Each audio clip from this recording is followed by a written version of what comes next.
jërë ngeen jëf njiitu réew mi yëngal na magistrature réew mi ba yéenekaay yi ci réew mi di ca yënguwaale yëral xët mu njëkk l'Observateur ci réew yi ñoo conseil supérieur de la magistrature bi ñu doon def démb fa la ñu jëlee ay dogal yu bari jëm ci indi ay coppite yu bari ci kilifa yi jiite justice bi ca dogalee yéenekaay bi nee ñu bokk na ci Ousmane Diagne mi ñu jëlee ca parquet général teg fa Ibrahima Bakhoum bokk na ci Abdou Karim Diop mi ñu def léegi procureur de la République mu wuutu fa Amady Diouf moom Amady Diouf ma nga léegi ca cour d'appel bu Ndakaaru Ousmane Diagne ma jiite woon parquet général l'Observateur ne nañu yóbbu nañu ko cour suprême l'Observateur yamu ca ne mi ngi ñuy gën a xamaleet ak procureur de la République bu bees bi di Abdou Karim Diop Sud Quotidien bind ne Macky Sall séddale waa na carte gi coppite yi am ci magistrature bi ni ko Le Quotidien gisee moo di yow demal toog fee yow kay toog fii Le Témoin feelu ko di ñu wax ne yëngu-yëngu yu rëy am na ci magistrature bi Vox Populi nañu Amady Diouf ma ne woon procureur de la République jugee na ca parquet teere ji cour d'appel loolee ginnaaw at ak ñetti weer yu mu fa def laay fa nañu ci xët mu njëkk Macky Sall chamboulé na juridiction yi Walf Quotidien ne ko juridiction yi mu di magistrature bi salfaañoo la ñu def magum chamboulé diyo Ibrahima Bakhoum Abdou Karim Diop Les Échos jàpp na ne li tax président Macky Sall teg ko moo di ngir mën a jàmmarloo ak yi xew ci réew mi maanaam pour faire face l'état fera face kaddu président national la ci xët mu njëkk Soleil national yéenekaay bi nañu démb la ko wax ca diwaanu Cambérène ba mu fa demee doon gane ji xalifa général des Layènes ci jamono ji ñuy waajale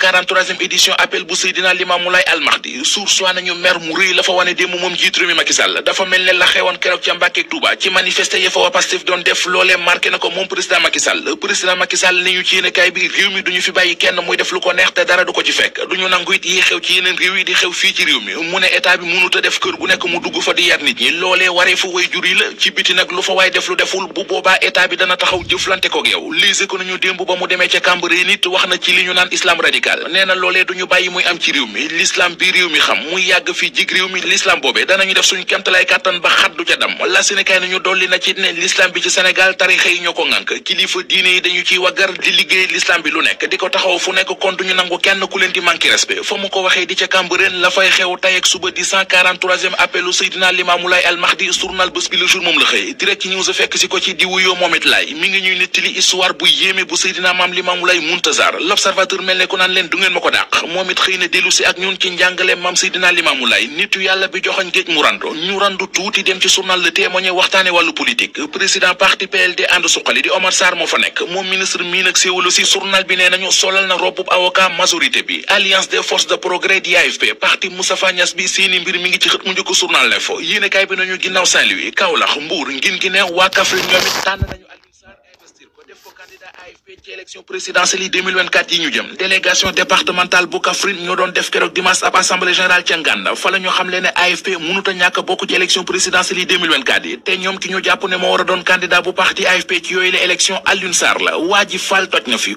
bi l'Observateur M Fall fanweeri at ak ñett laam ma nga dëkk ca Kees yéenekaay bi nee nañu dafa am benn gel bu ñu naan NDMF moom ak gel bi génn nañu ñaari at waaye waa ji dafa njort ne gel bi da koy trompé tax mu jël otom bàyyi ba femme bi taxaw mu mbëkk ko